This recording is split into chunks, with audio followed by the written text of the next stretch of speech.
Desperate, drunk, and despondent, he guzzled a deadly cocktail of industrial cleaning fluid.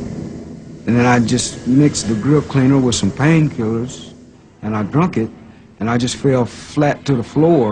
I could feel the burning sensation just going down, sinking down, burning everything up. But it was just too late then for me to do anything, because I couldn't throw it up, I couldn't do anything. Jonas crawled outside to die, while neighbors called the paramedics. I'd burned all my insides out, and the next day that I was in the hospital, they told me that they would have to do surgery, or either I would die. Jonas barely survived, but now life was almost worse than death.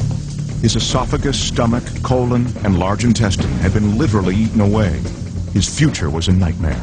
He wasn't able to swallow. His throat ended in his neck, and if he were to try to swallow, nothing would happen. He wasn't even able to swallow his own saliva. He was being fed with a tube that went into the side of his intestine that liquid food was injected into.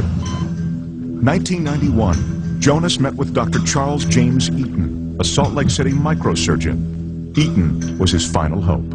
I was a bit pessimistic when I first met him. He'd been through a lot, and he'd failed pretty much everything that had been offered to him. Dr. Eaton knew there was only one solution. In a radical procedure, Jonas would have his small intestine attached directly to his throat. Once again, Jonas Scott was staring into the face of death. He knew going into surgery that he could die as a result of the surgery, that it was a big operation, that he'd be split from stem to stern, then he might not make it as a result of the surgery itself, but that was a chance he was willing to take. I just knew that he was going to make me eat again. I just knew it. Something just told me it's going to work this time. During a marathon 36-hour operation, a team of surgeons connected his small intestine directly to his throat. Dr. Eaton had the delicate task of removing a blood vessel from Jonas's leg and attaching it to the newly constructed swallowing tube. The blood vessels that go to the bowels are a certain length, and they can't stretch the whole way. So what my job was to help restore the circulation to the part of the intestine that had been brought all the way up to his throat.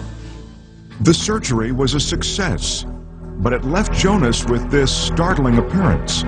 We decided to run his intestine in front of his breastbone because he had had problems with infection with one of his prior operations. I didn't want to have any problem with an infection being stirred up by going through that same area again. It's a little bit of a strange thing to do, but it worked for him. He actually moves the food along himself by physically pushing on the tube when it doesn't go down by itself. This is not trick photography. What you are seeing is food passing directly from Jonas's mouth toward his bowels. Because he has no stomach, the food passes through so quickly that his body has difficulty absorbing nutrients. I eat 6 times a day. Every 2.5 to 3 hours I eat. And I start eating about 12 o'clock. And I don't stop eating till 10:30 at night. 10:30 at night is my last meal. And then I'll go to bed about 1:30 and I'm good till the next morning.